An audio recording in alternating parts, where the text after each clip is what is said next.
നമസ്കാരം. ഇന്ത്യൻ സ്ത്രീ സൗന്ദര്യത്തിന്റെയും ഫാഷന്റെയും രാജകീയതയുടെയും ക്ലാസിക് പ്രതീകം, വിശ്വസുന്ദരികളിൽ ഒരാൾ. ഇങ്ങനെ വിശേഷണങ്ങൾ ഏറെയുണ്ട് മഹാറാണി ഗായത്രി ദേവി അല്ലെങ്കിൽ രാജമാത ഗായത്രി ദേവിക്ക്. ഇന്ദിരാഗാന്ധിയെ വിമർശിച്ച ഒറ്റ കാരണം കൊണ്ട് അടിയന്തരാവസ്ഥ കാലത്ത് ജയിലിൽ കിടക്കേണ്ടി വന്നിട്ടുള്ള ഈ സുന്ദരി ഏറ്റവും കൂടുതൽ വോട്ടുകൾ നേടി ഗിന്നസ് ബുക്കിൽ ഇടം പിടിച്ച രാഷ്ട്രീയക്കാരി കൂടിയാണ്.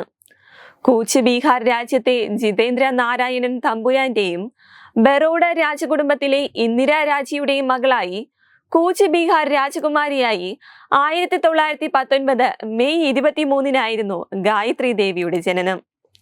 അമ്മ ഇന്ദിരാ രാജിയോടൊപ്പമുള്ള യാത്രകൾ തന്നെയാണ് ഗായത്രി ദേവിയുടെ ജീവിത വീക്ഷണങ്ങളെ മാറ്റിയത്.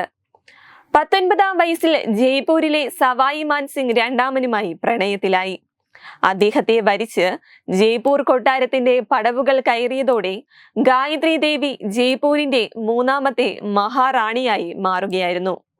ഇതിനുശേഷമാണ് ഗായത്രി ദേവി ജയ്പൂർ റാണിയെന്നും രാജമാതയെന്നും അറിയപ്പെട്ടു തുടങ്ങിയത്. ഇന്ത്യ റിപ്പബ്ലിക് ആയതിനു ശേഷം രാജഭരണം അവസാനിച്ചെങ്കിലും ജയ്പൂരിലെ രാജകുടുംബങ്ങൾ അതേ പ്രതാപത്തിൽ തന്നെയായിരുന്നു ജീവിച്ചിരുന്നത്. രാജകുടുംബത്തിന്റെ അനുഷ്ഠാനങ്ങളാൽ ചുറ്റപ്പെട്ട് ജയ്പൂർ കൊട്ടാരത്തിന്റെ നടുത്തളങ്ങളിൽ കഴിഞ്ഞിരുന്ന ഗായത്രി ദേവി 1962 രാഷ്ട്രീയത്തിലേക്ക് ചുവടുവെച്ചു. സി രാജഗോപാലാചാരിയുടെ നേതൃത്വത്തിൽ കോൺഗ്രസിനെതിരായി സ്വതന്ത്ര പാർട്ടി സ്ഥാപിക്കാൻ നേതൃത്വം നൽകിയത് ഗായത്രി ദേവിയായിരുന്നു. 1962 തന്റെ ആദ്യ തിരഞ്ഞെടുപ്പിൽ തന്നെ ജയ്പൂർ ലോക്സഭാ മണ്ഡലത്തിൽ പോൾ ചെയ്ത 2,46,516 വോട്ടുകളിൽ 1,92,909 വോട്ടുകൾ നേടി ഗായത്രി ദേവി ഗിന്നസ് ബുക്കിലും ഇടം നേടി. 1967-ലും 1971-ലും ഈ വിജയം ആവർത്തിച്ചുകൊണ്ട് അവർ ലോക്സഭയിലേക്ക് തിരഞ്ഞെടുക്കപ്പെട്ടു.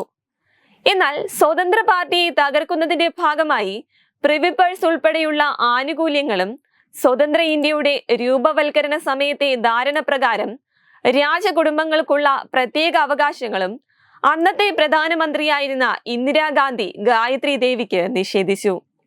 ഇതിൽ ഇന്ദിരാഗാന്ധിയോട് എതിർപ്പുണ്ടായിരുന്ന ഗായത്രി ദേവി രാജകുടുംബങ്ങളുടെ അവകാശങ്ങൾ ഇല്ലാതാക്കിയതിൽ നിരന്തരം വിമർശനം ഉന്നയിച്ചുകൊണ്ടിരുന്നു.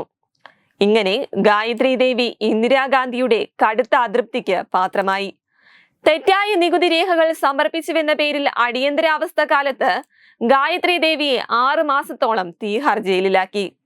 ഇതോടെ സജീവ രാഷ്ട്രീയ ജീവിതം ഗായത്രി ദേവി അവസാനിപ്പിക്കുകയായിരുന്നു. രാഷ്ട്രീയത്തിലും സാമൂഹിക ജീവിതത്തിലും വ്യക്തിമുദ്ര പതിപ്പിച്ച ഗായത്രി ദേവി പെൺകുട്ടികളുടെ വിദ്യാഭ്യാസത്തിനായി ഒരുപാട് പ്രവർത്തിച്ചിട്ടുണ്ട്. ജയ്പൂരിലെ 2 സ്കൂളുകളുടെ സ്ഥാപകയായ അവർ പെൺകുട്ടികളുടെ വിദ്യാഭ്യാസത്തിനായി ജയ്പൂരിൽ തുടങ്ങിയ സ്കൂളുകൾ ഇപ്പോൾ മഹാറാണി ഗായത്രി ദേവി ഗേൾസ് പബ്ലിക് സ്കൂൾ എന്നാണ് അറിയപ്പെടുന്നത്. ഇന്ത്യയിലെ ആദ്യത്തെ 3D ഡോക്യുമെന്ററി ഗായത്രി ദേവിയെ കുറിച്ചുള്ളതാണ്. 2009 തന്റെ 90-ാം വയസ്സിലായിരുന്നു ഗായത്രി ദേവി ഈ ലോകത്തോട് വിട പറഞ്ഞത്. എന്നാൽ തന്റെ ജീവിതകാലാവസാനം വരെ രാജകീയ ജീവിതം നയിച്ച ഗായത്രി ദേവി ഇന്ത്യൻ രാജവംശങ്ങളുടെ അവസാനത്തെ മഹാറാണിമാരിൽ ഒരാൾ കൂടിയായിരുന്നു. വെബ് ഡെസ്ക് തത്വമൈ TV.